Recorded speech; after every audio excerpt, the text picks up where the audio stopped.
बिस्मिल्लाहिर्रहमानिर्रहीम। अस्सलाम वालेकुम dear students, welcome to Minas academy. उम्मीद करता हूँ आप सब खैरियत से होंगे। चैप्टर नंबर 2 और 3 के न्यूमेरिकल मैंने आप लोगों के लिए अपलोड कर दिए हैं। तो आज जो हमने न्यूमेरिकल करने हैं वो चैप्टर नंबर 4 के करने हैं, जो आपकी नई बुक आई है नेशनल बुक फाउंडेशन की, उसमें से। तो आप चलते हैं सबसे पहले न्यूमेरिकल की तरफ। पहले न्यूमेरिकल में है कैलकुलेट द टॉर्क। टॉर्क आपने कैलकुलेट करना है और लेंथ जो दी गई है स्पैनर की वो 20 सेंटीमीटर दी गई है, और उसको हम नट को क्या कर रहे हैं, लूज़ कर रहे हैं, और जो फोर्स हम अप्लाई कर रहे हैं वो 50 न्यूटन कर रहे हैं। If the same nut is to be loose up, और अगर फिर उसी नट को हम लूज़ करना हो लेकिन फोर्स हम अब ज़्यादा अप्लाई कर रहे हैं, तो फिर हमारे पास उतना ही टॉर्क तो उतना ही जनरेट होगा ना जितना पहले जनरेट हुआ था। तो वो कहता है कि अब हमारे पास उस स्पैनर की लेंथ कितनी चाहिए, क्योंकि हमारे पास जो नट है वो सेम है। तो टॉर्क जो हम एक दफ़ा फाइंड कर लेंगे तो तभी वही पुट करेंगे। तो यहाँ पे हम दूसरी दफ़ा जो हमें फाइंड करनी है वो स्पैनर की लेंथ फाइंड करनी है जब हमने फोर्स इंक्रीज़ कर दी है। अगर फोर्स इंक्रीज़ कर दिया तो स्पैनर की जो लेंथ होगी वो डिक्रीज़ कर जाएगी। तो मैं आपको गिवन डेटा लिखता हूँ तो आपको आइडिया हो जाएगा कि बेसिकली इस न्यूमेरिकल में क्या कहता है वो। सबसे पहले मैं कहता है कि आप लोगों ने क्या करना है, टार्क फाइंड आउट करना है। टार्क हम टा से शो करते हैं, इसका सिंबल टा है। ये हमारे पास क्वेश्चन मार्क हो गया। उसके बाद जो हमारे पास L1 है लेंथ या मोमेंट आर्म, वो हमारे पास है 20 सेंटीमीटर। तो आपको पता है कि सेंटीमीटर से मीटर्स में जाने के लिए हम डिवाइड करते हैं 100 से। ये 100 से डिवाइड कर दिया। तो अब जो हमारे पास लेंथ 1 आई वो आई हमारे पास 0.2 मीटर।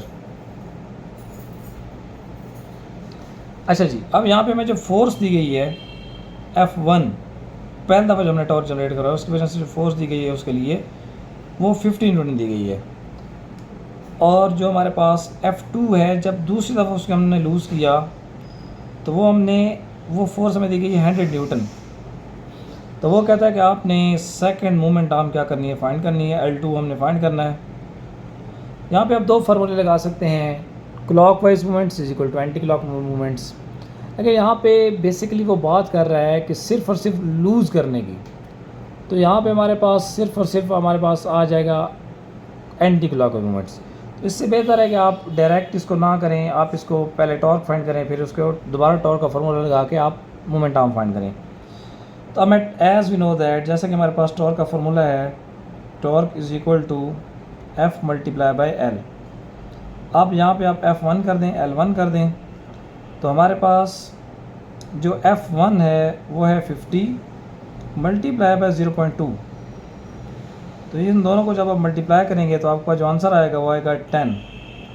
और जो न्यूटन मीटर है ये टॉर्क का यूनिट है, तो ये हमारे पास यूनिट आ गया उसका। अब हमने क्या करना है, अब हमने फाइंड करनी है लेंथ 2। ये आपको नज़र आ रहा है कि L2 हमने क्या करना है, फाइंड आउट करना है। तो अब फार्मूला हम वही लगाएंगे और यहाँ हमारे पास हो जाएगा F2 multiply by L2। Torque तो हमारे पास चेंज नहीं होगा, तो टॉर्क की वैल्यू आप पुट करें। टॉर्क की वैल्यू हमारे पास है 10। उसके बाद F2 आपको दी गई है 100 न्यूटन, और L2 हमने क्या करना है, फाइंड आउट करना है। 100 इधर मल्टीप्लाई और इधर क्या हो जाएगा, डिवाइड। तो ये हमारे पास हो जाएगा 10 divided by 100 is equal to L2। अब ये हमारे पास जो आंसर आएगा वो आएगा 0.1 मीटर। इन दोनों को डिवाइड करने से जो आंसर आता है वो 0.1 मीटर। अब आंसर तो ये हमारा बिल्कुल ठीक है, और हम आंसर निकालते भी बेस में है, लेकिन बुक में इसका जो आंसर दिया गया है वो सेंटीमीटर्स में दिया गया है। तो आप क्या करें, L2 इज़ इक्वल टू, अब दोबारा मीटर से सेंटीमीटर में जाने के लिए 100 से मल्टीप्लाई करेंगे। तो जब हम मल्टीप्लाई करेंगे तो आपका कितना आंसर आ जाएगा, 10 सेंटीमीटर। तो देखें ना आप कि आपने फोर्स इंक्रीज़ की तो मूवमेंट आर्म क्या हो गई है, डिक्रीज़ हो गई है। अगर हमारे पास उतना ही टॉर्क है तो टॉर्क हमारे पास उतना ही है। टॉर्क हमारे पास पहले भी 10 न्यूटन मीटर था, और अब भी जब दूसरी हमने मूवमेंट आर्म के लिए हमारे पास जो टॉर्क था वो भी 10 न्यूटन मीटर था। अगर टॉर्क हमारे पास कांस्टेंट है तो इसका मतलब क्या हुआ, इसका मतलब ये हुआ कि मूवमेंट आर्म इंक्रीज़ या डिक्रीज़ होगी, या फोर्स इंक्रीज़ या डिक्रीज़ होगी। तो हमारे पास आंसर आ गया। अब चलते हैं दूसरे न्यूमेरिकल की तरफ। अब दूसरा न्यूमेरिकल आपको नज़र आ रहा है कि एक हमारे पास लॉन्ग यूनिफॉर्म स्टील बार है 1 मीटर लेंथ का। उसकी जो मतलब आप समझें कि ये बार है 1 मीटर लेंथ का। अब वो कहता है कि इसके मिडल पॉइंट से दो मैसेज हमने लटकाए हैं, हैंग किए हैं। एक इसका मिडल पॉइंट हो गया, एक मैसेज इस साइड पे हमने हैंग किया 0.2 मीटर के डिस्टेंस पे, और एक इस साइड पे आप इमेजिन कर लें कि आपने हैंग किया 0.3 मीटर के डिस्टेंस पे। ये आपको नज़र आ रहा है कि 0.2 और 0.3 मीटर के डिस्टेंस पे। अब वो कहता है ignoring the mass of steel bar, ignoring mass of steel bar if mass M1 0.6 kg find the mass M2। अब बड़ा कंफ्यूजिंग स्टेटमेंट लिखता है, लेकिन सिंपल मैं आपको समझा देता हूँ कि M1 मैस हमें दिया गया है, M2 मैस हमने क्या करना है, फाइंड आउट करना है। तो मैं पहले इसकी डायग्राम भी बनाता हूँ ताकि आपको आइडिया हो जाए और आपके लिए कोई मसला ना रहे इसको सॉल्व करने के लिए। देखें, सबसे पहले तो हमारे पास हो गई ये 1 मीटर बार लेंथ। उस बार की जो लेंथ है वो कितनी होगी, 1 मीटर। ये इसका सेंटर पॉइंट है। अब सेंटर पॉइंट से एक जो हमारे पास मोमेंट आर्म है वो है 0.3 मीटर की। मैं आपको समझाता हूँ ये कैसे। देखें ना, ओवरऑल उसकी पूरी जो लेंथ है, ये पूरी लेंथ ये 1 मीटर है। अगर पूरी लेंथ 1 मीटर है तो सेंटर पॉइंट से इधर भी 0.5 होगी, सेंटर पॉइंट से इधर भी 0.5 होगी। तो सेंटर पॉइंट से इस साइड पे हमारे पास जो मोमेंट आर्म दी गई वो 0.3 दी गई है कि हमने मैस इस पॉइंट पे हैंग की है, और इस साइड पे हमें जो मोमेंट आर्म दी गई है वो दी गई है 0.2 मीटर। अब वो साथ हमें ये बताता है कि जिस साइड पे हमारे पास मोमेंट आर्म 0.2 मीटर है उसी पॉइंट पे हमने क्या किया, एक मैस को हैंग किया है, और उस मैस की जो वैल्यू हमें दी गई है वो दी गई है 0.6 kg। अब हमें कहता क्या है कि इस साइड पे हम 0.3 जो हमारे पास मोमेंट आर्म दी गई है, इसी पॉइंट पे हम कितना मैस हैंग करें कि हमारे पास जो रोड है वो क्या हो जाए, बैलेंस हो जाए। तो हम न्यूमेरिकल को साथ साथ सॉल्व करते हैं, इंशाल्लाह आपको समझ आ जाएगा गिवन डेटा भी। तो हमारे पास सबसे पहले जो मोमेंट आर्म गिवन है L1 is equal to 0.2 metre.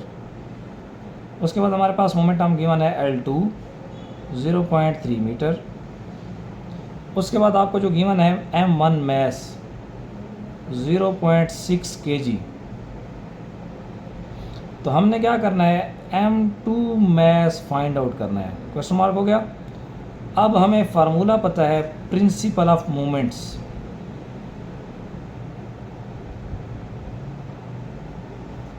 Principal of moments,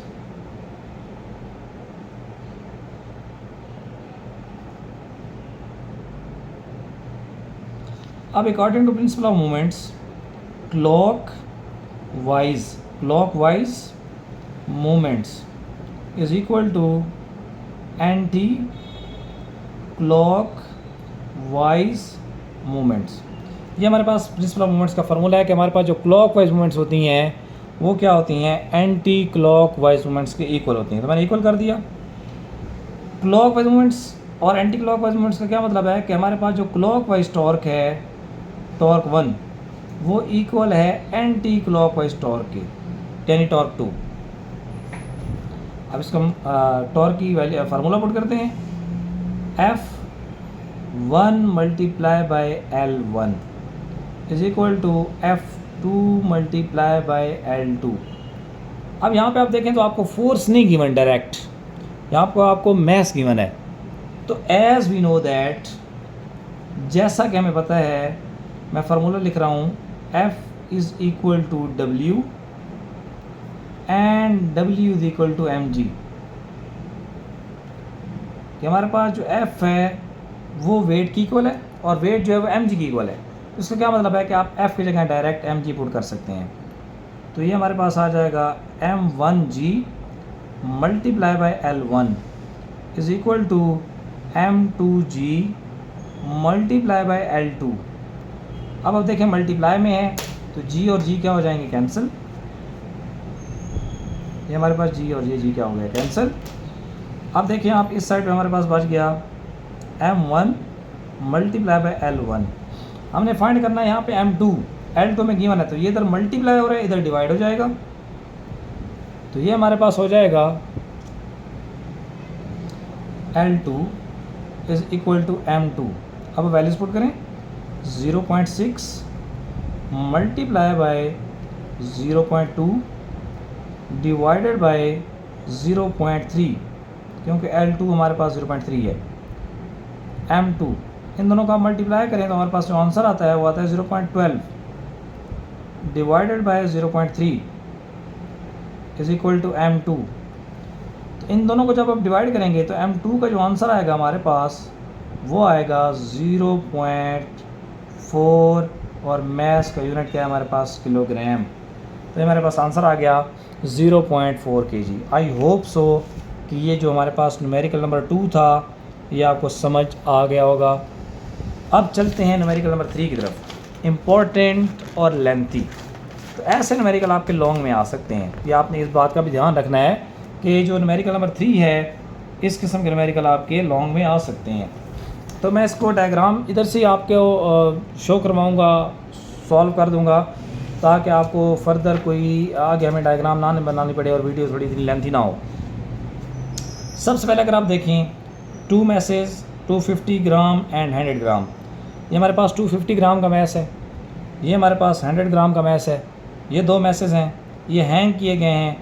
एक को ये सेंटर पॉइंट है, मैं आपको साथ साथ बताता हूँ। एक को हैंग किया गया 65 सेंटीमीटर के डिस्टेंस पे, और आपको नज़र आ रहा है कि जो हमारे पास दूसरा मैस है उसको हैंग किया गया है 80 सेंटीमीटर के डिस्टेंस पे।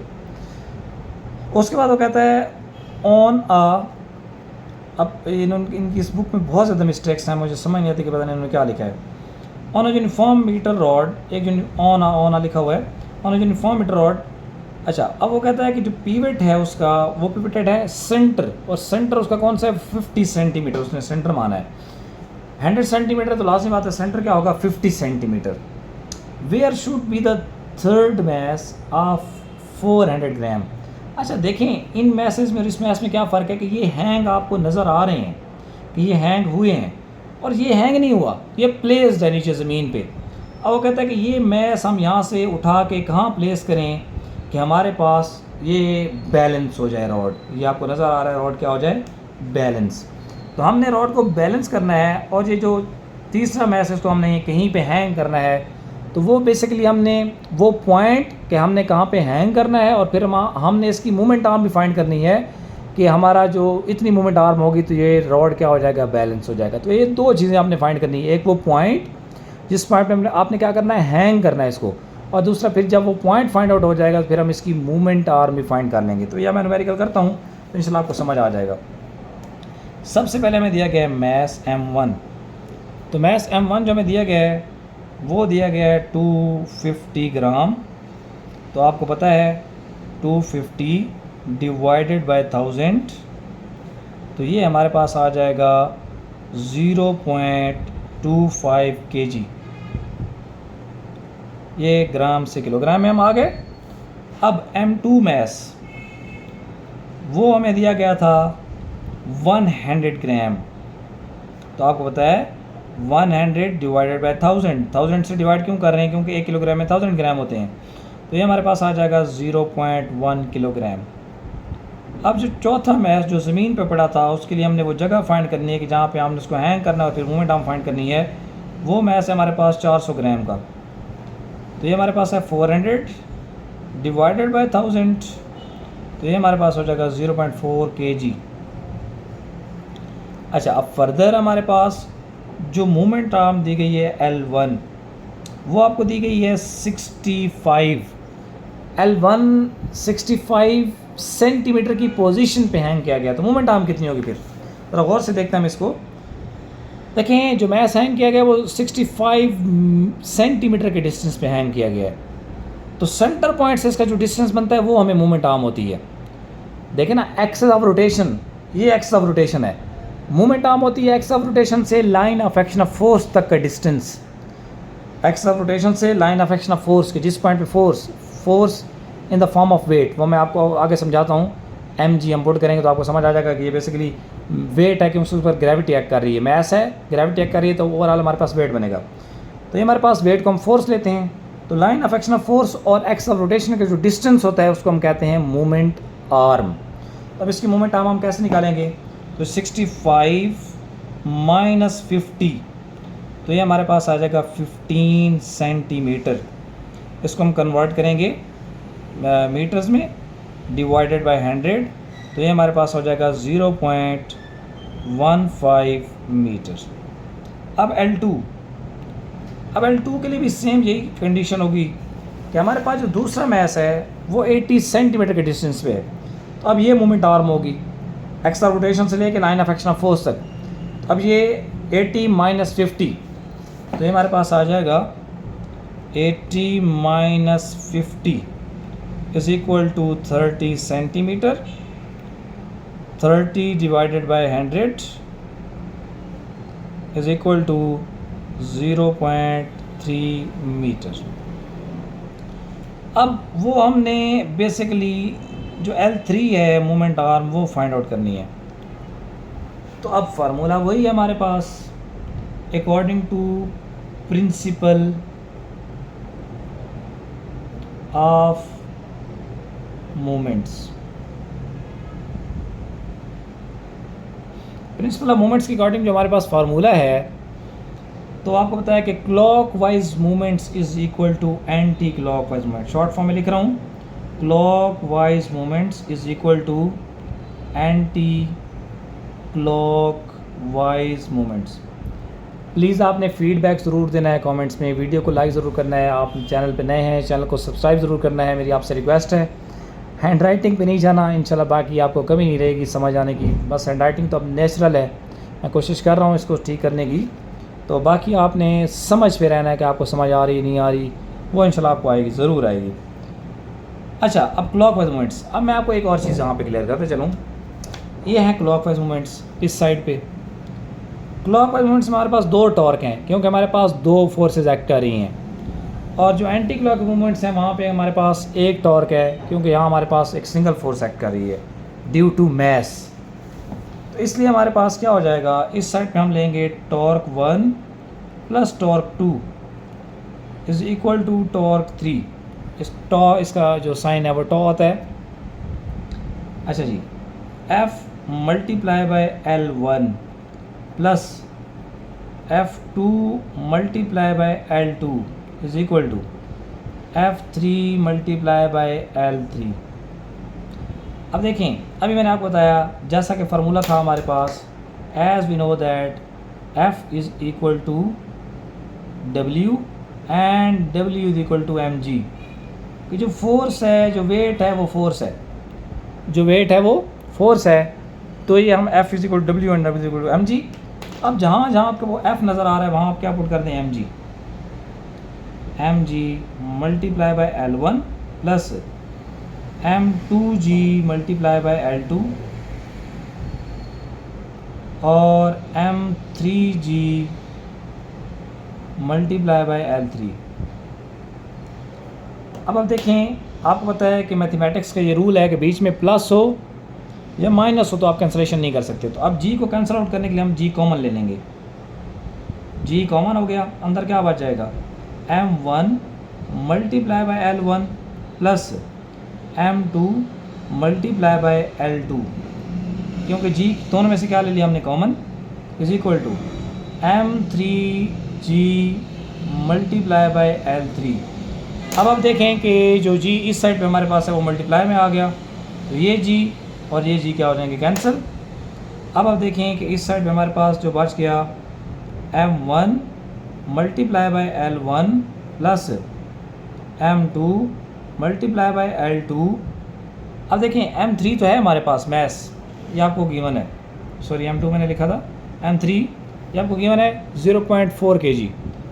तो ये इधर मल्टीप्लाई हो रहा है तो इधर डिवाइड कर दें आप, क्योंकि हमें L2 चाहिए। तो ये हो जाएगा m3 डिवाइड, और L3 हमारे पास वो हमने क्या करना है, फाइंड आउट करना है।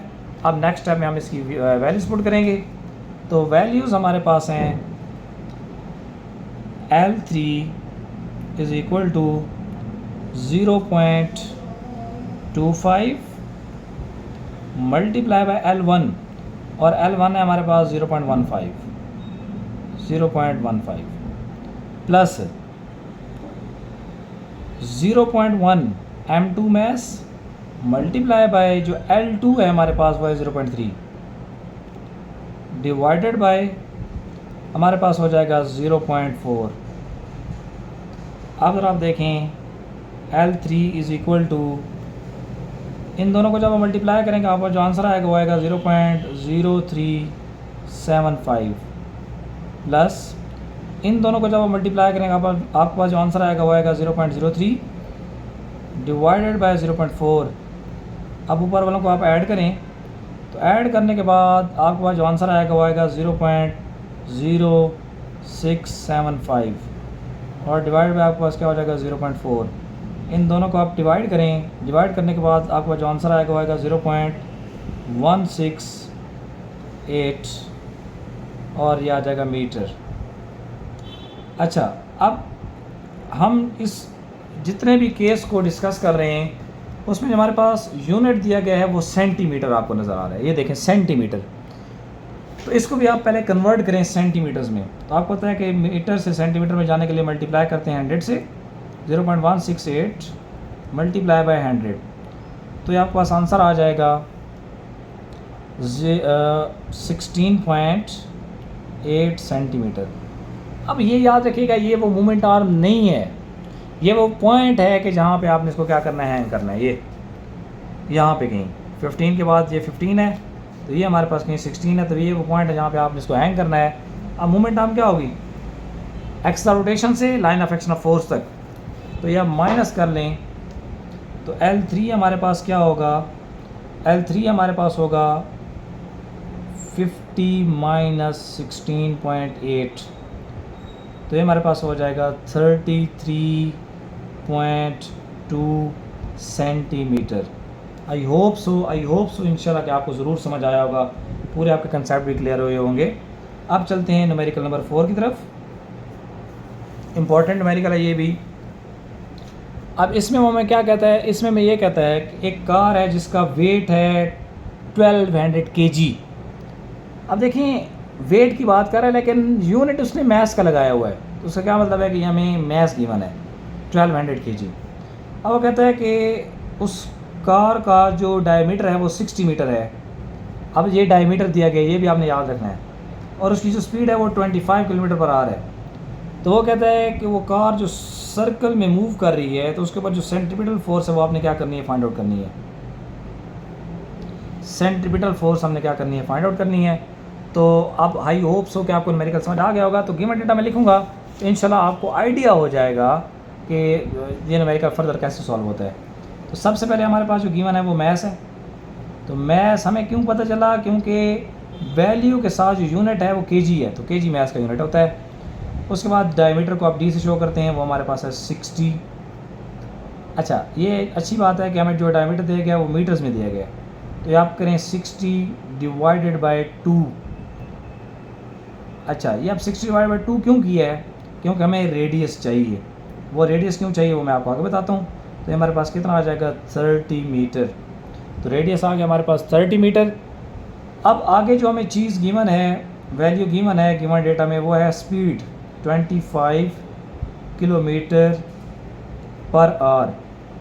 तो इसको आप कन्वर्ट कर दें, ये हमारे पास हो जाएगा 25 क्रॉस 10 की पावर 10 की पावर 3 भी आप लिख सकते हैं किलो, या आप डायरेक्ट 1000 से मल्टीप्लाई कर दें और डिवाइड कर दें आप 3600 से, क्योंकि एक घंटे में 3600 सेकंड्स होते हैं। तो आप देखें 2 0 के साथ 2 0 कैंसिल हो गई। मैं फर्दर इसको इधर ही कर देता हूँ, तो इन दोनों को मल्टीप्लाई करेंगे तो 250 हो जाएगा डिवाइडेड बाय 36। जब आप इन दोनों को डिवाइड करेंगे तो जो आंसर आएगा वो आएगा 6.94 और ये आ जाएगा हमारे पास मीटर पर सेकंड। तो आप देखें किलोमीटर से आप इसको मीटर पर सेकंड में कन्वर्ट करके ले आए हैं।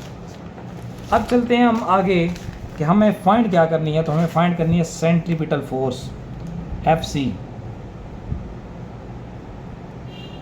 अब FC हमने फाइंड आउट करनी है, तो यहाँ पे हमारे पास जो FC का फार्मूला है, as we know that centripetal force FC is equal to mv² divided by r। अब देखें कि हमारे पास जो वैल्यूज़ गिवन है उनको हम पुट करते हैं 1200 इंटू 6.94 का स्क्वायर, क्योंकि v का स्क्वायर है r हमें दिया गया 30। अब आप 1200 को एज इट इज़ लिख दें, इसका स्क्वायर लें तो आपका जो आंसर आता है वो आता है 48.16 डिवाइडेड बाय 30। ऊपर दोनों को मल्टीप्लाई करें आप, तो मल्टीप्लाई करके आपके पास जो आंसर आएगा वो आएगा 57,792 डिवाइडेड बाय 30। अब आपने ये बात माइंड में रखनी है कि कुछ ऐसे सवालात हैं बुक के अंदर जिनके आंसर्स गलत हैं, तो यहाँ पे इसका आंसर जो हमारी बुक में दिया गया वो गलत है, तो ये आंसर जो मैं आपको लिखवाने लगा हूँ ये ठीक होगा। आप इंशाल्लाह इसको ऐसे करेंगे तो आपका आंसर ठीक माना जाएगा। और इन दोनों को डिवाइड करने से जो आंसर आता है वो आता है 1926.4 और 4 का यूनिट हमारे पास क्या है, न्यूटन। अब यहाँ पे बुक में इसने इसका आंसर माइनस में देना चाहिए था, प्लस में दी है, लेकिन बुक में आप देखें तो फार्मूला जो हमें इसका दिया गया है वो माइनस में दिया गया है। तो अगर सेंट्रीपिटल फोर्स के लिए फार्मूले में वो माइनस शो करता है, मैं आपको दिखा देता हूँ, तो इसको यहाँ पे भी माइनस में आंसर देना चाहिए था। तो आई होप सो कि अगर आपको इस किस्म की कन्फ्यूजन है तो वो भी क्लियर होनी चाहिए कि बुक में आंसर्स गलत हैं। अच्छा, उसके बाद हम चलते हैं न्यूमेरिकल नंबर 5 की तरफ, one of the most important numerical ये भी। अब न्यूमेरिकल नंबर 5 में हमें क्या कहता है, न्यूमेरिकल नंबर 5 में ये कहता है कि एक जियो स्टेशनरी सेटेलाइट है। अच्छा, अब मैं आपको जियो स्टेशनरी का बताता चलूँ कि जियो स्टेशनरी क्या है। लेट्स सपोज कि ये हमारे पास अर्थ है और ये अर्थ का कोई एक ऑर्बिट है, इस ऑर्बिट में कोई एक मैस है, सेटेलाइट है जो क्या कर रही है, रिवॉल्व कर रही है। अब देखें कि अर्थ भी अपना जो एक रोटेशन है वो 24 आवर्स में कंप्लीट करती है अपने एक्सिस के राउंड, और जो सेटेलाइट है वो भी अपना एक चक्कर जो कंप्लीट करती है वो 24 आवर्स में कंप्लीट करती है। तो अब देखें कि अर्थ और सेटेलाइट बिल्कुल एक दूसरे के साथ साथ क्या करती हैं, मूव करती हैं। तो इसका ये मतलब हुआ कि अर्थ के लिहाज से सेटेलाइट और सेटेलाइट के लिहाज से अर्थ रेस्ट पे है। जैसा कि आप एक एग्जांपल लेते हैं चैप्टर 2 के अंदर कि दो दोस्त हैं जो बस में ट्रैवल कर रहे हैं, वो एक दूसरे के लिहाज से रेस्ट में है, लेकिन जब थर्ड बंदा उनको देखता है तो वो किस में, मोशन में है। इस तरह अर्थ और सेटेलाइट हमारे लिहाज से तो मोशन में है, लेकिन एक दूसरे के लिहाज से किस में है, रेस्ट में है। तो जियो स्टेशनरी सेटेलाइट का आपको मतलब पता चल गया होगा। अच्छा, वो अर्थ के राउंड एक ऑर्बिट में रिवॉल्व कर रही है, जो ऑर्बिट है हमारे पास उसका जो रेडियस है वो है 42,000 किलोमीटर।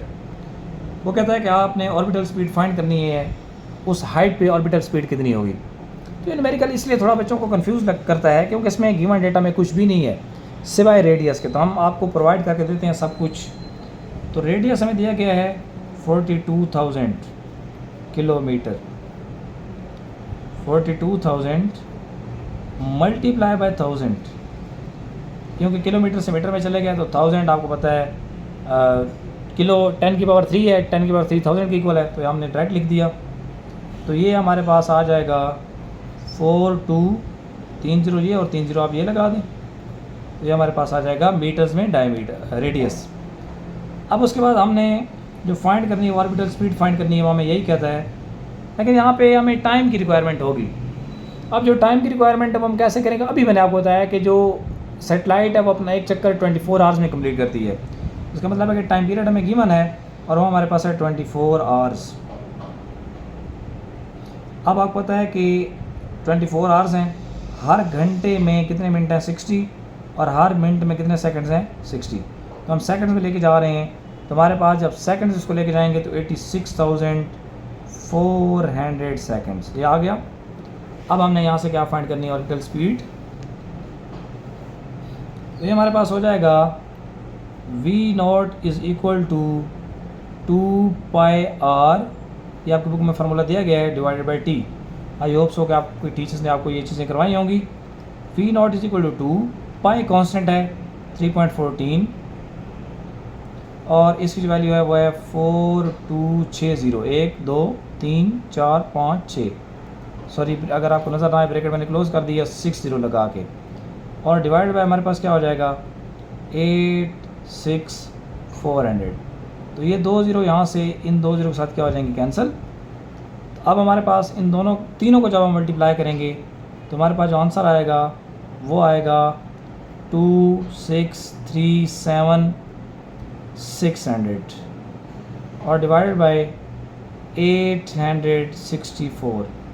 इनको जब आप डिवाइड करेंगे आपका जो आंसर आएगा वो आएगा 3052.7। अच्छा, अब आप क्या करें, और ये आंसर जो आपके पास आया है ये किस में है, मीटर पर सेकंड में, लेकिन बुक में आंसर नहीं है। बुक में आंसर वो देता है किलोमीटर पर सेकंड में।